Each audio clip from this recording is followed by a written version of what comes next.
Okay, now I will start with the introduction of this company. Berjaya Food Berhad and Kawan Food Berhad each have their own strength and weakness. Nevertheless, it is good that it can be a guide for us in evaluate the company's analysis strengths and making a cooperation between the two companies. Berjaya Food Berhad is a Malaysia-based investment holding company. Kawan Food Berhad is committed to providing authentic, safe, and high-quality product at an affordable price. Both of them have achieved market leadership through their value of challenge, innovation, reliability, growth, fairness, and also good citizenship. Berjaya Food Berhad was incorporated in Malaysia on 21st October 2009. It was converted into a public company on 3rd December 2009. Also have listed on the main market of Bursa Malaysia Security Berhad on 8 March 2011. For Kawan Food Berhad,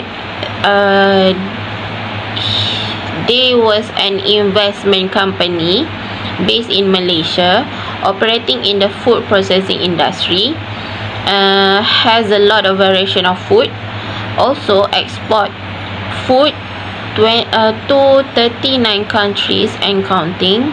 Both of these company produce food with different variation all around the world with a different kind of marketing. Next, move into ratio trend and comparative analysis. For liquidity ratio is to measure how liquid firms match short-term obligation.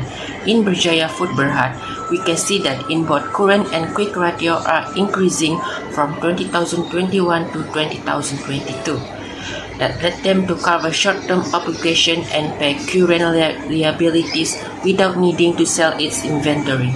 While for net working capital, also increasing but may not be leveraging current asset with optimal efficiency. For Kawan Food Berhad, from 2021 to 2022, their current and quick ratio is increasing, and also for their net working capital, but still may not be leveraging current asset with optimal efficiency. To compare between Berjaya Food Berhad and Kawan Food Berhad, it's clearly stated that Kawan Food Berhad has a higher ratio than Berjaya Food Berhad. To prove even more, we can see it from their net working capital that Kawan Food Berhad has a positive value as an absolute measure of liquidity, while Berjaya Food Berhad has a negative value. Activity ratio for Berjaya Food Berhad all was increased except for account receivable turnover. It was 31.67 on 2021 and 17.53 for 2022. For total asset turnover, it was 61% on 2021 and 75% on 2022. Average collection period was 11 days for 2021 and 18 days for 2022. Inventory turnover was 15.6 on 2021 and 19.26 on 2022, while fixed asset turnover was 1.67 on 2021 and 2.17 on 2022. Activity ratio for Kawan Food Berhad on 2021 and 2022 were all decreased except for fixed asset turnover, which is 1.14 on 2021 and 1.39 on 2022. For total asset turnover, it was 68% on 2021 and 64% on 2022. For account receivable turnover, 4.5 on 2021 and 4.04 on 2022. Average collection period on 2021 is 80 days, while 89 days on 2022. For inventory turnover, it was 7.7 on 2021 and 6.98 on 2022.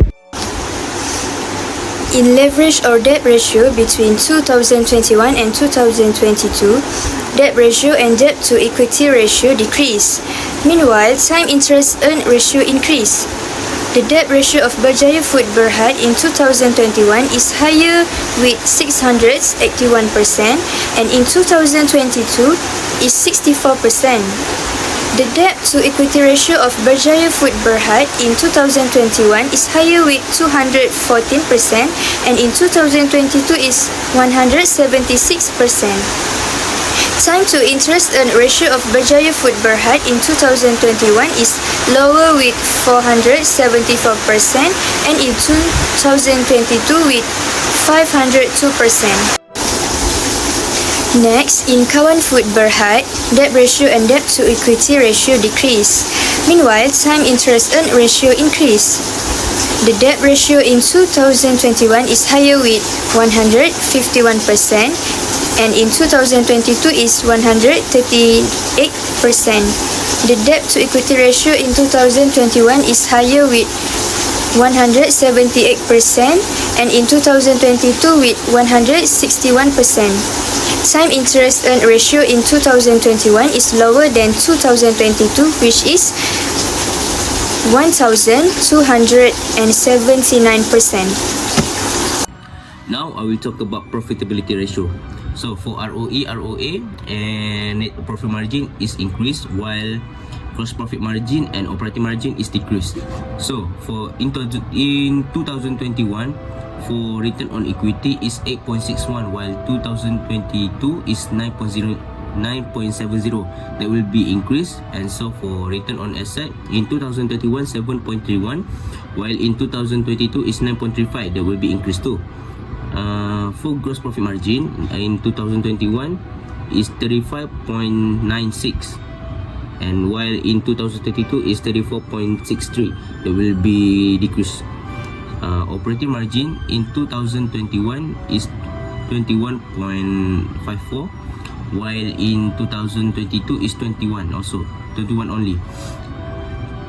In net profit margin in 2021 is 12.62 while in 2022 is 13.12. That will be increased too. Now we talk about profitability ratio for Kawan Food. So for ROE, ROA, gross profit margin and net profit margin is increased while operating profit margin is decreased. So in 2021 for return on equity is 12.21 while in 2022 is 25.31. That will be increased. So for return on asset in 2021 is 3.88 while in 2022 is 9.16. That will be increased too. So for gross profit margin in 2021 is 51.07 while in 2022 is 52.45. That will be increased too. In operating profit margin in 2021 is 25% while in 2022 is 20.26. That will be decreased. So for net profit margin in 2021 is 6.37 while in 2022 is 12.29. That will be decreased. That will be increased. Now I will talk about overall analysis both of company. Successful Limited Food and Food Partner, both company have their own strength and weakness.